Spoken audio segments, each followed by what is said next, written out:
comfort room. Yes, ma'am. Toilet, liquid soap, liquid shampoo. And then yung shower yes, Tatlo. Okay. Second room po. Second room po. Sa taas. Dito sa may basement. Meron din sa taas, kuya, no? Dito lang po. Ito po. Yung sabi nilang kiddie room. Yes, kiddie room po. Pwede pa pa doon. Okay ba ba?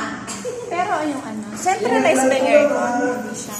May aircon po per room. Ma'am, bali yung aircon ko dito is yung mga rooms po lang. Ay, ito dito. Hindi. Rooms na. Kaya taksan na. Ito ang living area. Ito po yung kiddie room. Tapos 4-6 po siya. 4-6. Diba na ako? Masa umpis. TV bedroom. TV bedroom. Pwede. Ay, ito, dalawa dito. Pang-anam yan kanina, pang-anam. 6 towels na nakasama po dito. May sariling toilet na din po. Pang-anam, actually, dem lalaki.